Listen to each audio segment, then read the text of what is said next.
Para una mirada crítica sobre Guatemala estamos con la licenciada Gladys Anabela Morfín Mancilla. A 25 años del asesinato de la antropóloga Mirna Mack,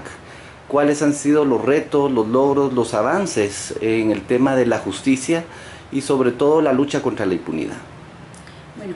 realmente es un gusto y valoro el esfuerzo que ustedes desde siempre a través de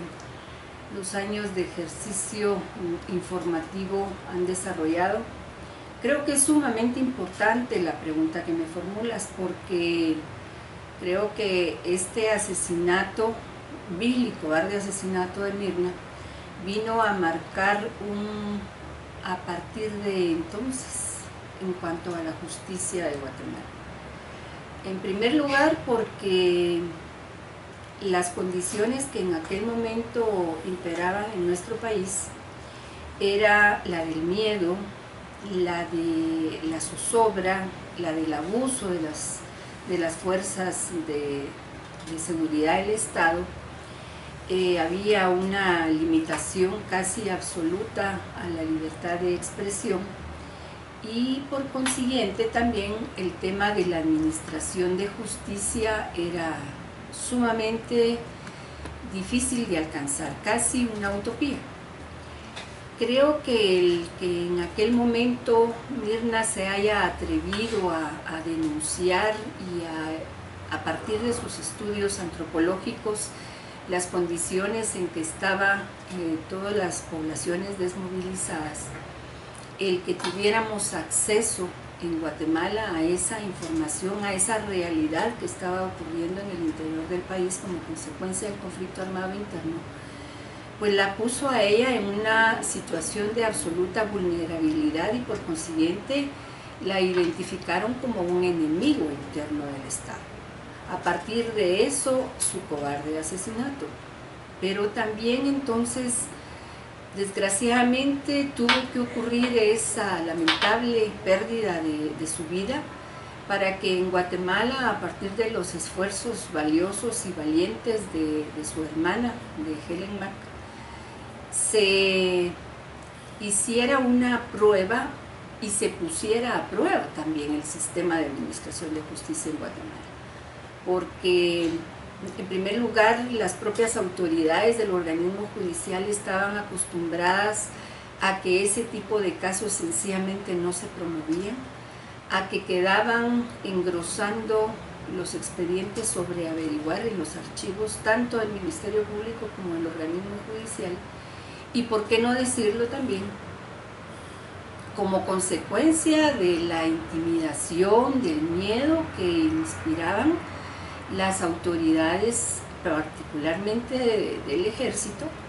en términos de consecuencias que podrían generarse si se atrevía a alguien a investigar este tipo de casos. Creo que si somos objetivos y hacemos una valoración en el tiempo sobre las condiciones que prevalecían en Guatemala,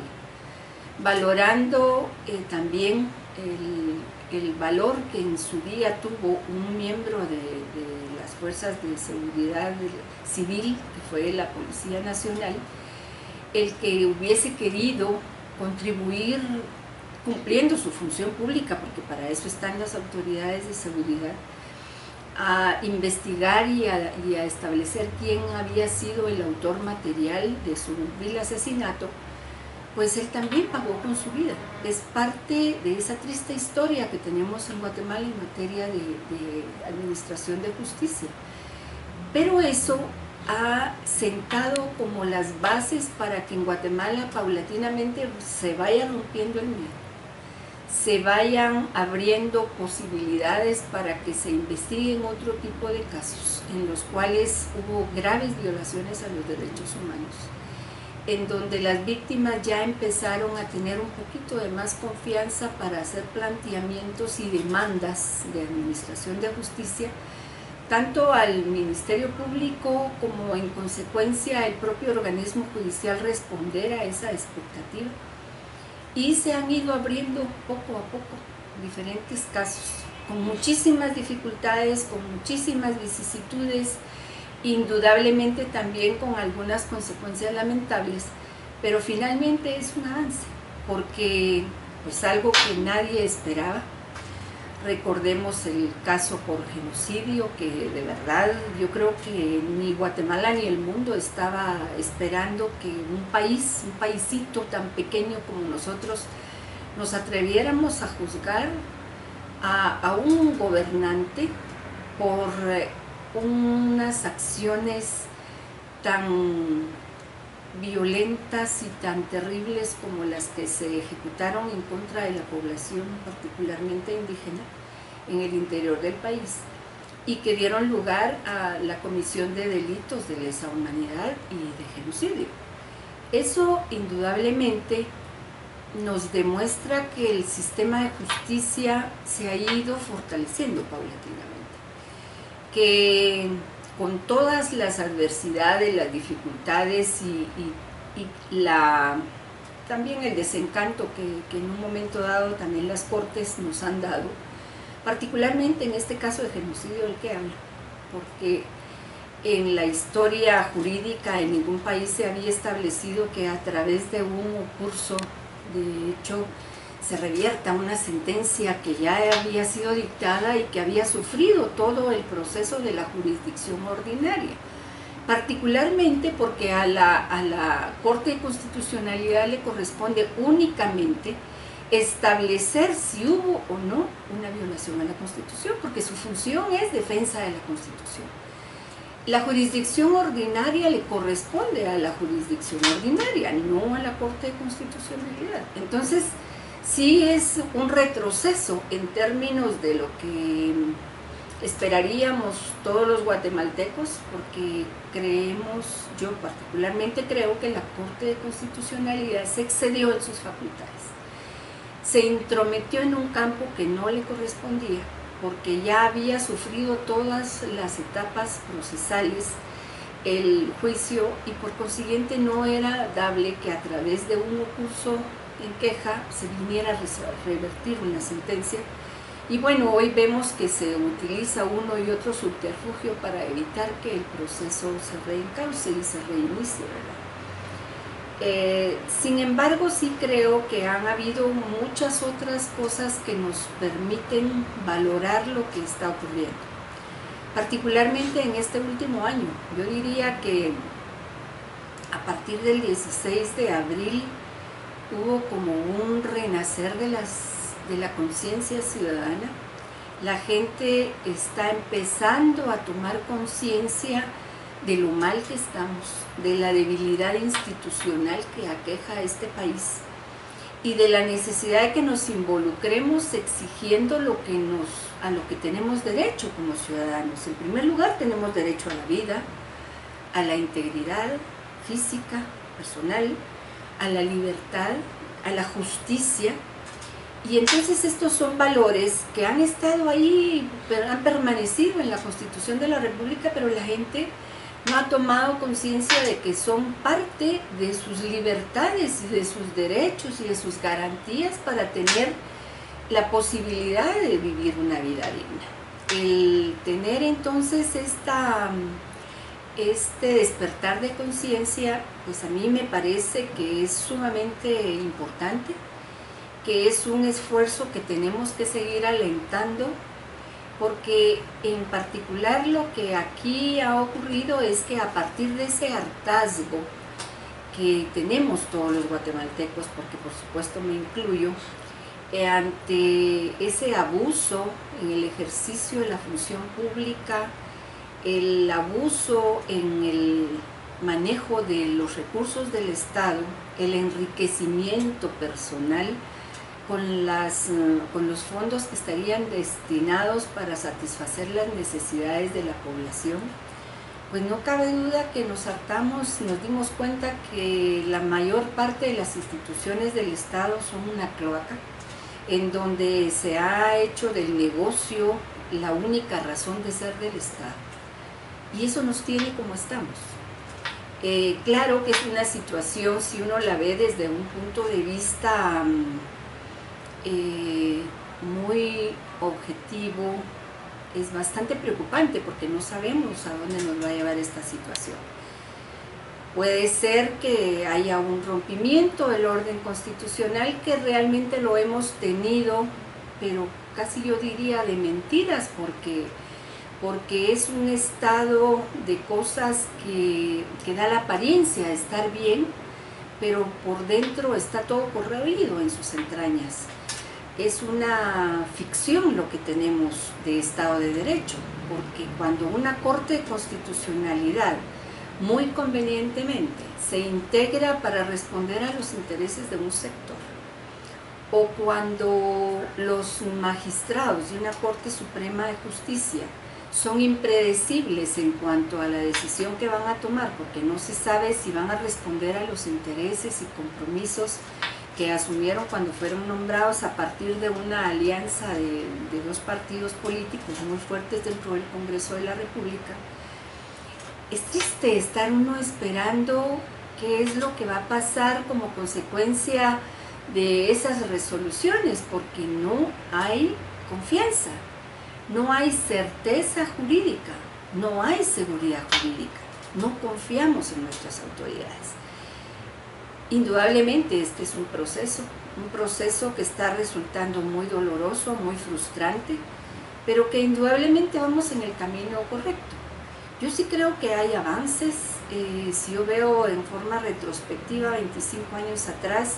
ni la prensa ni los guatemaltecos nos animábamos para denunciar las cosas que hoy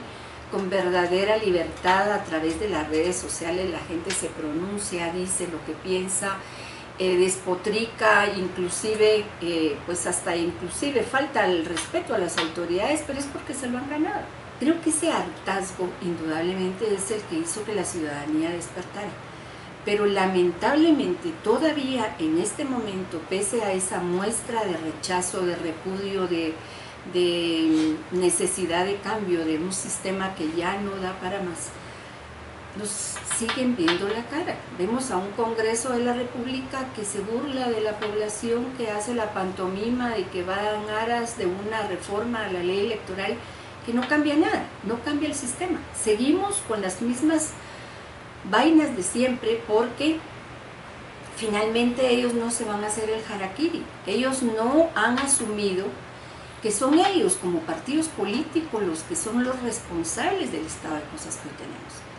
Creo que nos están llevando a un nivel de desesperación, que primero Dios la gente se contenga y las cosas no se salgan de control, porque se siguen burlando de nosotros, siguen queriendo dar la impresión de que están haciendo cosas, pero lo único que hacen es ganar el tiempo para que pasen las elecciones y esperan que ya con las elecciones pasadas y definido quién será el próximo gobernante, las cosas bajen de intensidad. Yo realmente tengo muchos temores sobre eso. Creo que nunca más un gobierno va a poder abusar como lo venían haciendo los gobiernos anteriores. Creo que ya la conciencia de la población es bastante grande. La auditoría social también ya se evidenció que es necesaria que la ejerzamos, y la denuncia pública y el derecho de pronunciarnos y de decir lo que estamos pensando, eso creo que ya forma parte de nuestra vida cotidiana. Esa es una valoración que creo es positiva, aunque sigue siendo bastante frustrante porque no se logra que en 25 años hubiese habido cambios sustanciales, porque yo sí creo que con la administración de justicia seguimos teniendo problemas. Hoy más que nunca se evidencia que el sistema de elección de jueces y magistrados debe ser cambiado, que no podemos continuar en la misma forma, que esto conlleva inclusive a una reforma a la Constitución de la República, porque ya se vio que el sistema de las comisiones de postulación se ha prestado a mucha corruptela, a muchos compadrazgos, a mucha negociación, y por consiguiente tenemos a jueces y magistrados venales, jueces y magistrados que responden a los intereses de un determinado sector y que están dispuestos a vender la justicia. Eso debe acabar en Guatemala. En este tema del despertar del ciudadano, creo que fue importante y necesario que alguien de fuera nos viniera a dar los ánimos y las luces para despertar. Porque aquí creo que la gran mayoría de guatemaltecos estamos sabidos y plenamente conscientes de los problemas que aquejan al Estado en toda su integralidad. Sabíamos de los negocios que se estaban realizando, sabíamos de la forma espuria en que se designan a las autoridades judiciales, sabíamos también de la forma en que se designan a los fiscales, al contralor de cuentas, en fin, que toda la institucionalidad que fue diseñada en nuestra Constitución de la República para hacer los pesos y contrapesos del Estado, fueron cooptados. Entonces al final dejaron de cumplir su función, porque todas respondían a unos mismos intereses, a garantizar impunidad, a tratar de diluir la responsabilidad de las más altas autoridades en este país y por supuesto de todas las personas y personajes que han rodeado a todo este poder. Creo que es sumamente importante destacar el rol que dentro de este proceso ha jugado la Comisión Internacional para el tema de justicia en Guatemala, porque ha sido a partir del rol de la CICIG y no es precisamente desde que vino. Tengo que reconocer que fue un trabajo bastante meritorio del actual comisionado, que de una manera bastante seria y creo que entendiendo muy bien cuál era el mandato que le correspondía a la comisión, pues decidió entrar a investigar esas estructuras incrustadas dentro del Estado, que es realmente la razón de ser de la comisión, porque los dos anteriores comisionados, pues el primero hizo un aporte importante en develar todos los problemas de las comisiones de postulación, pero el segundo pasó de noche. Actualmente tenemos entonces la fortaleza de que esta comisión no solo le ha dado nuevas técnicas de investigación al Ministerio Público, le ha permitido tener mayor experiencia y mayor conocimiento sobre las formas investigativas que deben que deben aplicar para tener mejores resultados, y eso indudablemente también es una fortaleza al sistema de administración de justicia, porque nada puede hacer un juez si no se le presentan las pruebas que en un momento dado tienen que ser presentadas para determinar y demostrar la responsabilidad de los imputados. Eso creo que ha hecho precisamente de valioso la CICIG, porque nos dio la prueba de cómo trabajan las estructuras, cómo personajes de afuera de la administración pública y cómo los funcionarios dentro de las distintas dependencias se hacen acuerdos y procedimientos espurios para un determinado beneficio, apropiarse de los recursos del Estado,